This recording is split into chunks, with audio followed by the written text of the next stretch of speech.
Ben, you remember that feeling in middle school when all your friends have a sleepover and you find out about it, but you're left out? Yeah, it's not fun. That's basically what happened to Donald Trump over Labor Day Especially weekend. after you tariff them. Yes. Yeah. Just taking like one candy from your friend every time they come over. So when Trump was busy not being dead, apparently, Chinese President Xi Jinping hosted leaders from 20 countries for the Shanghai Cooperation Organization, or SCO, summit. The summit was in Tianjin, China. It's about 90 miles southeast of Beijing. All the coolest countries were there. All the coolest leaders were there. You had Russian President Vladimir Putin, Iranian President Masoud Pezeshkian, Indian Prime Minister Narendra Modi, all the stands. You had fitness influencer and North Korean dictator Kim Jong-un. So those guys add to the kind of like rogues gallery vibe of the event. But both those countries are key arms suppliers for Russia that have been critical to his ability to sustain the war in Ukraine. Remember, North Korea has been a source of artillery shells. Iran gives Putin drones. So it's very significant that they're there militarily. And then Trump then got asked about all of this on Wednesday. He was doing a bilat with the president of Poland. Here's his answer. I was very surprised. I watched the speech last night. President Xi's a friend of mine. But I thought that the United States should have been mentioned last night during that speech because we helped China. When they did what they did, I thought it was a beautiful ceremony. I thought it was very, very impressive. But I understood the reason they were doing it, and they were hoping I was watching, and I was watching.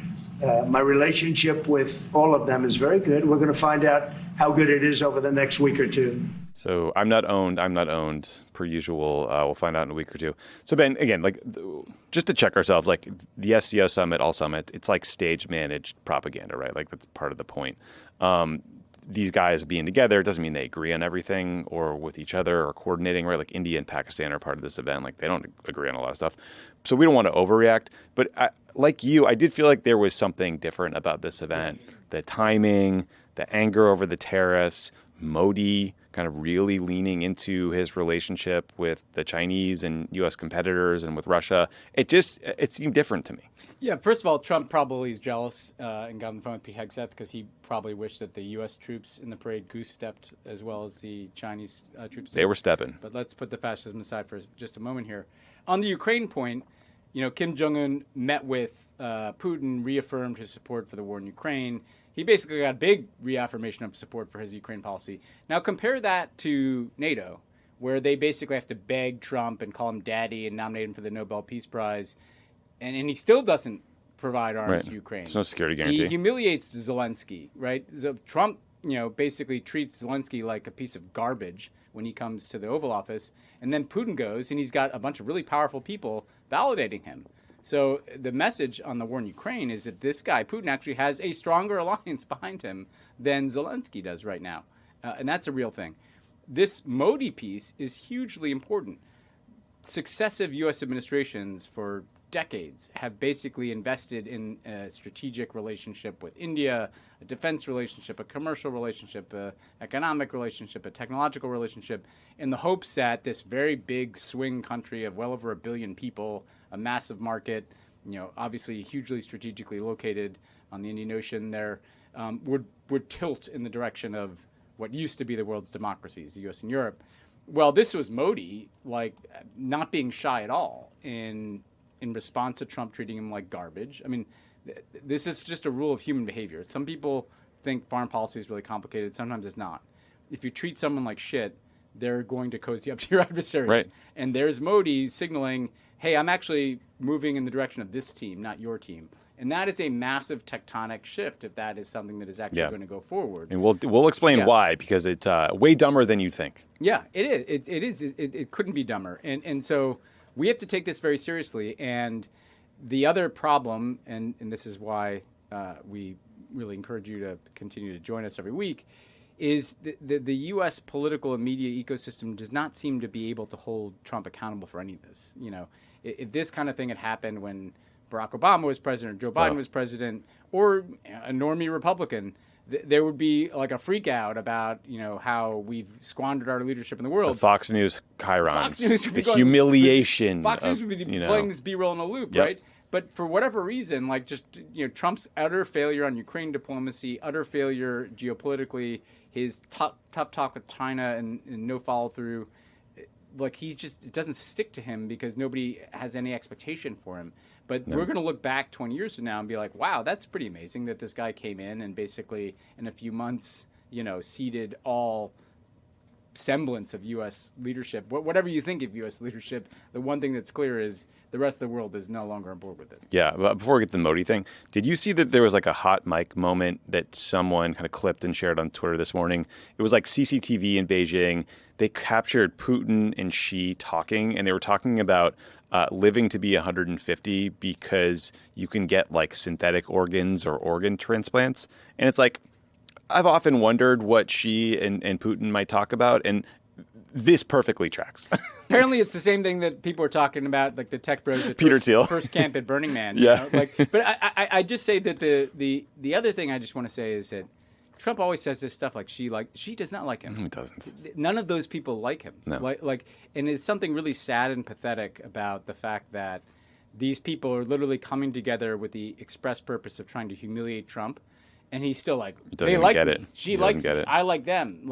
Guess what? Kim Jong-un doesn't like you. Narendra Modi doesn't like you. Xi Jinping doesn't like you. Iranians don't like you. Yeah, they don't like Trump. And it's kind of very strange that because he's constantly surrounded by sycophants, that he assumes that these other world leaders feel the same way about him that, Stephen Miller does. Right, It's exactly. just not the case. Exactly. So as you mentioned, the unraveling of the Trump-Modi relationship, the U.S.-India relationship, is fascinating and really, really important. And just for context, every president for decades has invested a lot of time and attention into the U.S.-India relationship because it's been obvious for decades that India was going to be an economic powerhouse. It was true for Clinton, Bush, Obama, and Trump. And Trump and Modi, they did seem to get particularly close. They had sort of a shared, populist authoritarian. Yes, exactly. Trump spoke at that Howdy Modi rally in Texas. Remember that? It was this huge rally in I think Houston in 2019. And Trump was just on stage the whole time, just hanging out. Modi endorsed Trump in 2020.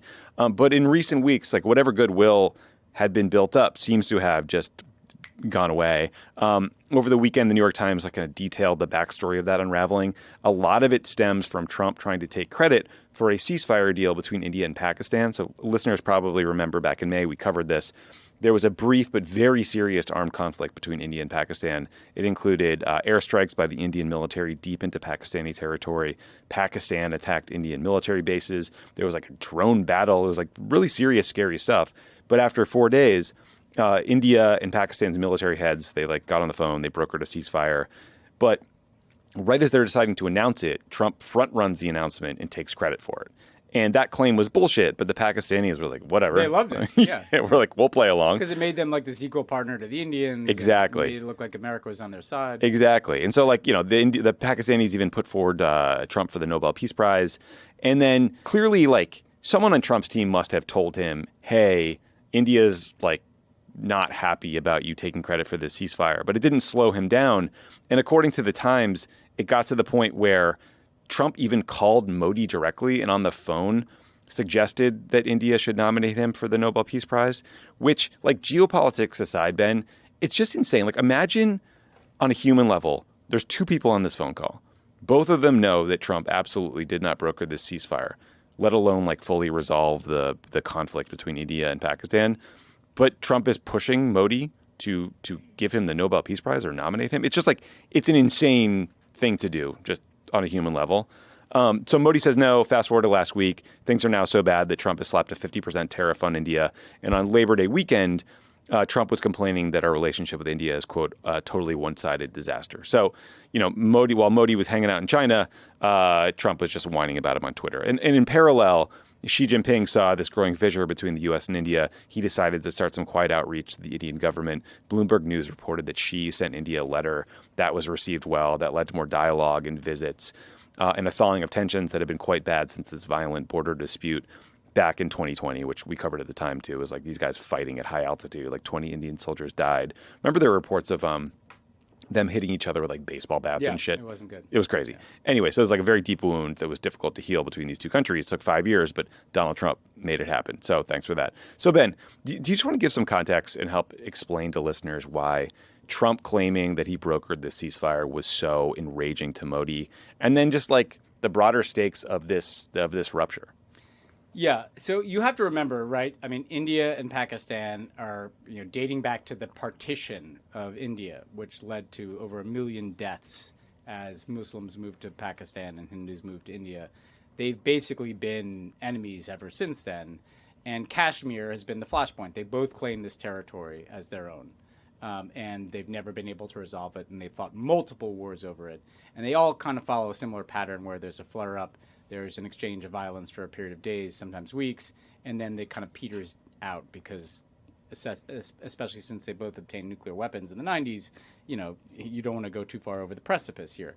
So there's a deeply unresolved issue here of Kashmir and deep antagonism between India and Pakistan that is kind of central to their national identities as well. This is not just like a side dispute. This is kind of core to their identities. And it's not just the leaders. Like, I remember you and I were both watching Indian TV during this period, and the bloodlust for war on every channel was, it's kind of shocking. It's like Fox News pre-Iraq war on steroids. Well, and you'll remember, because there was a pretty horrific terrorist attack on a bunch of Indian tourists in Kashmir.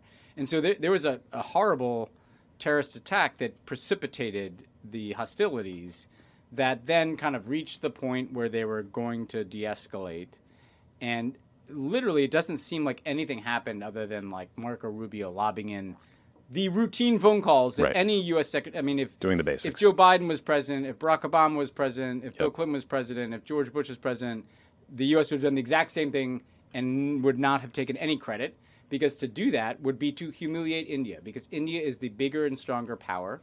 So for them, they're the ones climbing down, which was the right thing to do. But they're the ones climbing down without having, like, quote unquote, defeated Pakistan.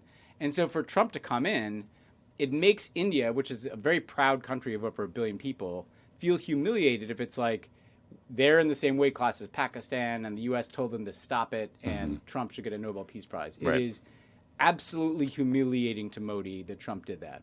It was a big issue in Indian politics. It was a big issue in the Indian media, like you said.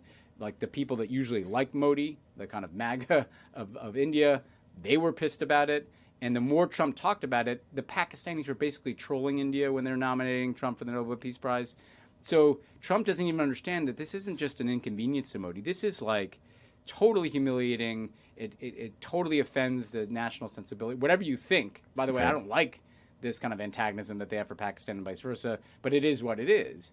And so he completely stepped in, and purely because of his ego and vanity, and because of something that everybody knows isn't true, he didn't broker anything. Like, there's no agreement. There's not a piece of paper. There's nothing that the U.S. did other than make the routine diplomatic phone calls. But because the whole world has to play along with this Nobel Peace Prize fiction, he's putting at risk a relationship with a country of well over 1 billion people. The other thing I'd say is, Tommy, I was in meetings with Modi in the late Obama years. This is a man with a deep, deep skepticism of China. He's worried about China. They're a big neighbor. They have a bigger economy. He's been trying to catch up to their economy and hasn't been able to do it. They've had these border disputes. His natural inclination is actually to get closer to the U.S., to get closer to Europe, to get closer to the Gulf Arabs. And we're literally shoving him in the direction of China. That's how big of a self-own this is. And again, like, it's amazing that this is kind of a secondary story that, basically pissing off like a hugely strategic country. One political point I want to make, and friend of the pod, Rokan, has made this point. Indian Americans have been trending conservative, right? A lot of these people bought into the Trump-Modi bromance. They kind of like the Hindu nationalism, and they kind of want to be a part of some MAGA-adjacent space here. Well, I hope you have some buyer's remorse if you thought that Trump had some sincere desire to improve U.S.-Indian relations, because he doesn't. So, again, this is not a straight politics show, but every vote matters, and I would hope that there are people in the Indian American community going to their Trump-curious or Trump-supporting family and saying, what the fuck? This is the wrong bet, guys.